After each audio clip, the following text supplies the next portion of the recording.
Great. All right, we're good. Yay. Thank you. Yes. Sorry, Amanda, for this technical glitch we had this morning. Oh, goodness. What? Right now. That's okay. Man, we overcome and adapt, right? That's right. That's exactly right. All right. So we're going to go ahead and get started. We don't have to wait for anyone to hop on because we're going to just post this as a regular video. But it's Meg here with Mary Cheatham King and Amanda McCall, who is an awesome educator here within the Carteret County School System. And we're just so excited to have her on today to share some good news and encouragement with all that's going on. So, hey, Amanda. Hey, glad you had me. I'm excited to be here. Yay. Thank you. Good morning. So the background is that Amanda is a teacher. She's actually the media specialist at Moorhead Primary School. But Amanda has been Amanda, second grade teacher, third grade teacher, AIG specialist. Yeah. Right. I mean, you've held a lot of different positions with the Carteret County Schools, and have worked with all different types of kids and different ages. And Amanda also was Walter's third grade teacher, my son's third grade teacher. So I know. God bless her. Bless her. So anyway, so I'm excited because what we really wanted to do is we wanted to have somebody on who could kind of be a voice of what is happening with teachers and kind of what do you wish that we knew as parents? And, just kind of break through that and understand this is hard for you guys too, the online schooling, just really kind of trying to kind of open a dialogue and understand both sides of it. And before we jump into that, Amanda, one of the things that this was actually my one good thing yesterday was that Amanda realized that a lot of the kids from Moorhead Primary could really use a new book, right? A new book to enjoy during this time of quarantine and something that was tailored to them. So Amanda, tell us what you did. Okay. So a few weeks ago, I sent a Google form out to teachers to send out to their students. And parents could fill it out and just kind of ask a little bit about the child's interest in what they like to read. And I took all of those notes, I guess you could say, and ordered through Scholastic. I ordered a lot of books. And then when they came in, I went through and looked kind of at the list of what parents had said, what kind of genres the kids like, that type of thing. And then hand selected each kid a book. And then we had a pickup day on last Friday for kids or parents to come by and pick up the book for their child. Now, Amanda, can you tell us how many kids actually signed up for these books? Right. Yeah, 295. That's insane. I mean, Amanda. It was a lot more than I anticipated, but it was good. I mean, it's a good thing, right? It's a good problem. That is a good thing. Yeah. Yeah. And who doesn't love a new book? And because you guys pair with Scholastic and use the schools, I guess Scholastic points I mean, the kids actually get to keep these books, right? Yeah. It was like Scholastic dollars that I earned through the book fair that we had in February. And so rather than purchasing things from my library right now, because nobody's really going to enjoy that right this second. And so I thought it would be a good use of the money to put books in kids' hands. I love that. I think that's so cool. And I've seen so many posts on Facebook that parents have done of their kids just proudly holding their new book, and they're so fired up. So that's awesome. Yeah, it makes me excited. I'm glad that's so cute. I love that. So Amanda, this is weird, right? I mean, we've just found out that we're not going back to school this year. So number one, I've got my kids at home with me until August, which sounds like, 2028, correct? But aside from that, I guess what I want to know is, how involved are you with your own kids as they're doing online schooling, and how involved should we be? I know it depends on the age of our kids, but I'm kind of set them up in front of the computer and expect them to do what they need to do kind of a person. I mean, how, kind of set some expectations for us about what this is going to look like moving forward. Sure. I mean, I think like the first couple of weeks, right, everybody, I would expect probably for the wide range of kids was probably with their kids more often as far as, sitting beside them, that type of thing, just making sure everything got on and everything was working correctly. Right. At this point, I've got a 5th grader and an 8th grader. And at this point, it's pretty much, we get up at a certain time, we get started around 9, and I kind of make sure they've gotten that part. And then it's just me checking in. Do you have any questions? Do you need help from me? And typically it's a no.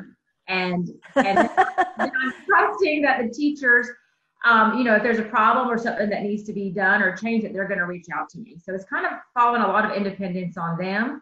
And I think the teachers are doing a pretty good job of keeping things consistent. And it's been a 5th week of online teaching. And so the kids, I think, are kind of in a rhythm now to where they know what to do and what to expect, that type of thing. Yeah, I think that's great. I've found that my kids seem to, assuming that they're completing everything they need to complete, they seem to wrap it up relatively quickly. I mean, we're certainly not having an apples to apples, school day to school day, right? I mean, they can get their work done relatively quickly. So I'm finding that I'm looking for other ways for them to engage and find enrichment activities. I mean, what are you recommending on that front? Right. Well, I created a list of some resources that I think we're going to put up. That's one way, but some things that I'm trying to have my kids do, we're like reading. That's what I'm trying to push. And although I know I'm kind of telling on myself that I'm a librarian, but my kids don't love to read. So I'm trying. So it's not one of those things where they're the kid who loves to read, but they are like kind of going through and picking out books that they might be interested in. We're ordering from Amazon or going to the used bookstore or something like that, and trying to push that way. We're doing lots of things outside. So we're going like family bike rides, kind of trying to enjoy this time together more than kind of look at it as a blessing. Another thing that we've done is we've kind of started a family vlog. It's awesome. And so where each of us are kind of taking turns recording. I kind of have to force the rest of my family to do it, but they'll do it, and force them to kind of record just things going on, like what life is like right now. Because trying to tell them that one day when you're a grandparent, your kids are going to wonder, and this is going to be so neat for them to look back on it and see this is what things were like, and this is kind of how it was. Right. This probably won't happen again. Hopefully. That's so cool. I love that. I think that's so good. And I know you and I've had the discussion. I have my kids both doing little typing courses online, because I figure what a great time to say you've each got to log on and do one lesson in your typing class every day. Yeah.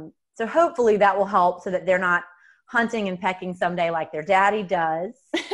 But anyway, yeah. So I think they'll always need that skill. Right.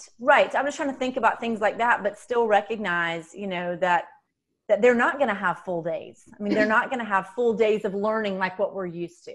Yeah. Right. It's not going to look the same, and it's not meant to look the same, right? Like the kids aren't surrounded by the same thing. They're not have the same things that they have access to. And so it's going to look a little bit different as in time, and that's okay. Like that's what it's supposed to be. They're not supposed to be in their rooms 8 to 3 every day working, because that wouldn't be fun at all. Mm-hmm. You're right. It sounds dreamy, but you're right. Yeah. So Amanda, I think that really, I mean, that's the big thing, right? Is, all you guys, I know that you teachers are still in communication with each other and working together. I know you miss each other terribly, because that's one of the things I love about going into the schools is there's such a sense of camaraderie amongst the teachers and the staff. And so I know you guys miss that too, but if you could speak for, that community of teachers and staff, what do you guys wish that we knew as parents? I mean, what would you say to us if you could just get a message straight to our hearts? Right. I want parents, I think the majority of us want y'all to realize that as much as it's challenging for y'all to have your kids at home while you're working, it's challenging for us too. And we would much rather have them at school with us. I think the majority of us feel like we were not made to sit behind a computer. That's just not what we do. And so it's been a little challenging trying, emotionally and stuff, trying to get past that. I think the biggest thing as far as helping your kids through this and helping them going into the next school year is ensuring that they are sticking with it and they are following along with what the teacher wants them to do, which I know is hard right now because we're in this about 4 or 5 weeks. It's starting to get warmer out. Kids are kind of over it. Parents are over it. But really, if they can hang in through May, that is going to be, no matter the age, high school, middle school, elementary, that is what teachers kind of around the county are needing right now to get these kids prepared for when they come out next year. Yeah. So are you guys in communication about, what's that going to look like? Because, my kids are going to be going into 5th grade and 8th grade, and they're not going to have gotten all the instruction time that you would normally get. So, are y'all talking about what's the strategy behind getting these kids plugged back in? I guess they're all on the same page. They've all missed this quarter, right? Right. Has there been a whole lot of conversation about what next year is going to look like yet? Not yet. I think right now we're kind of just dealing with now. Sure. But what I do know is the positive is that everybody's, like you said, in that same boat. Everybody right now is missing one quarter out of the school year. And one of the things that I heard or saw somewhere on social media lately was, when you kind of put it in perspective, they're missing one quarter out of 52 total quarters in the year. And in their career, in their school career. Right, in their academic career, which really, when you look at it like that, that's not much. I mean, is it ideal? Of course not. But it's one of those things that when they come back to school next year, the teacher's going to meet the children where they're at. And all the children, we know going in that everybody's going to be kind of at a different place than they normally would be. And that's okay. And our job is to be flexible, meet them where they're at, and we'll cross that bridge when we come to it. That's awesome. Now, Amanda, you were talking about kind of the enrichment side of things and what kids are doing at home, but I don't have kids of my own yet. And, but I do coach at the high school, and I look at those girls as my girls. And I look at this time as kind of an exciting time for them to learn things that aren't necessarily in the classroom. So they're learning a lot of life skills through this. Do you see that with the kids that you're helping? And do you see that as a positive? I mean, definitely. Like, using my own children, for example, my son's in 5th grade, and he's a bit absent-minded. He's all boy. And so he'll miss a Google Meet and kind of freak out a little bit. And what a great opportunity for us to talk about, okay, this is how we set up a calendar. This is how, and because he's got an iPad, he's got the capability of doing it. This is how we make a schedule. This is how this happens. Which is something that he's going to need forever, you know? Great. I feel like, although it definitely is inconvenient right now for a lot of us to, have to change life for a while, in the long run, these kids are learning so many good skills that's going to take them well beyond school and into their, into their careers. Technology is a huge thing that's going to have to advance this class of kids, particularly this group of kids, and they're getting a lot more of it than they probably ever have. So, and in a good way, like what things work, what things don't work, that type of thing. Yep. That's awesome. I love that. I think that's good. Yeah. It's been fun for me because I've been walking Sally and Walter through this is how you download a document and then you email it. They're like, upload a document. This is how. Yeah. I mean, normally, of course, they can run circles around me with anything that I guess that's web-based, but I mean, just the basic good old, here's how you do it, I was talking to a parent. Oh, I don't know. I can't remember who I was talking to. It was somebody yesterday. It was a parent of a 4th grader. Right. And he had said that the girl was on something with her teacher, and the child was teaching the teacher how to do it, like in a sweet way, and like, how great is that? It's kind of like you haven't really mastered something until you can teach it. That's kind of the philosophy that's out there. And the fact that these kids are getting their hands on this type of stuff and doing things that they've never really had a reason to do. Yeah. But that will definitely come in handy in the future. It's awesome. I love that. I think that's so good. And I think that's such good messaging. I mean, it makes me feel calm to realize that, it's going to be fine. And you're right. 1 quarter out of 52 in a school career, and they are learning how to take care of themselves, how to hop on and do what they need to do and turn their assignments in. I so appreciate the fact that you guys as educators are keeping us in the loop about if if one of my kids is falling behind or, so that we've got visibility on that. And then just to know that I know y'all are going to be ready for them next year. It just feels good to hear it straight from the horse's mouth. Yeah, definitely. I think it'll be like coming out with guns blazing next year. It'll be like, oh yeah.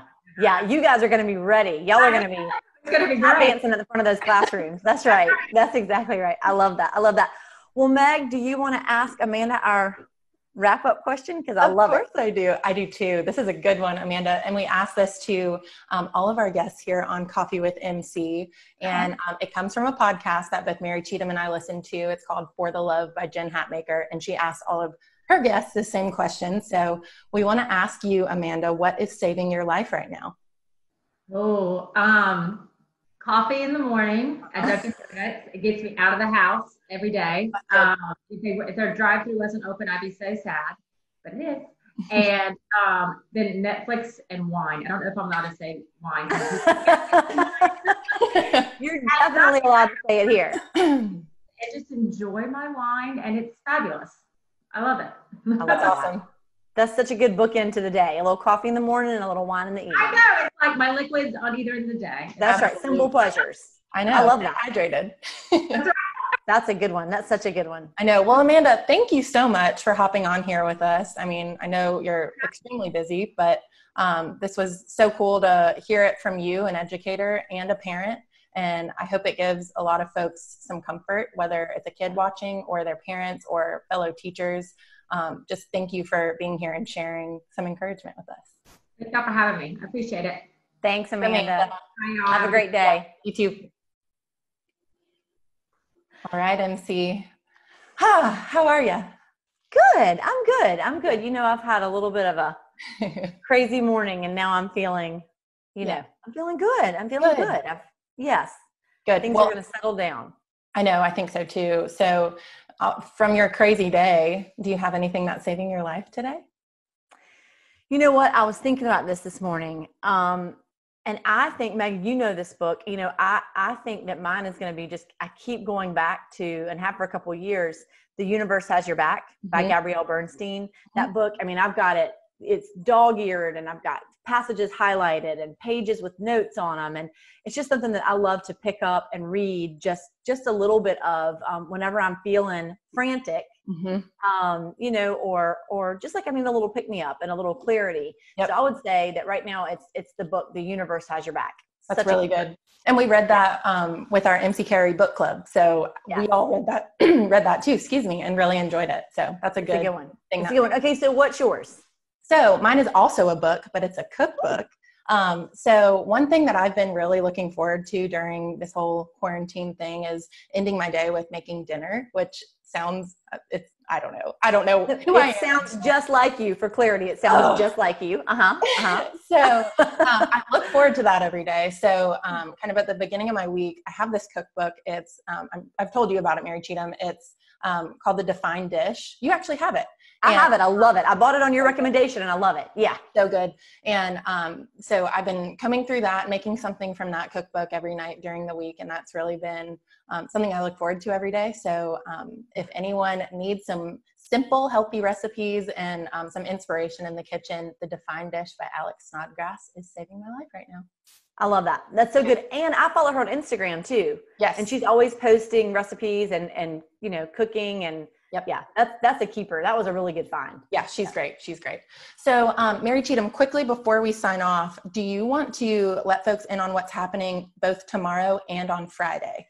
Yeah. So tomorrow we are having a call-in day from 9 to 4, where all you got to do is call in to our phone number. We'll post the details in the comments, but you just call in from 9 to 4 and register, and we're doing a Mother's Day giveaway. So you can choose, the winner gets to choose whether they want the new Yeti beach chair, which is pretty incredible, or the Dyson hair dryer. Oh my God. Also total winner. And both the things that any mom would love. So I'm excited about that. Yep. And then on Friday, I feel really nervous about this right now. I know it's going to work out, Meg, but on Friday, I'm going to be cutting Walter's hair on Facebook Live. If Facebook Live is back up and running by then. I know. My fingers are crossed. Yeah. My hairstylist, Christina Johnner, will be on walking Mary Cheatham through how to cut her son's hair on Facebook Live. So yeah, it sounds totally reasonable. Yeah, it's fine. We're not nervous. Yeah, good. I'm not nervous. Yeah. No, Christina's great. We're really excited to hear from her. She has some cool things going on too, outside of her salon. So she's a really bright light here in the community. I'm excited for you and for me to talk to her. Me too. And I'm excited for Walter to be able to see beyond this shag. It's exactly, he's going to come out from behind the mop. Yeah. We're excited. All right. Yes. I'm excited for tomorrow's giveaway and for Friday's Coffee with MC. And I am so glad we got to chat today. Me too. Thank you. Have a great day. You too. Bye. Bye.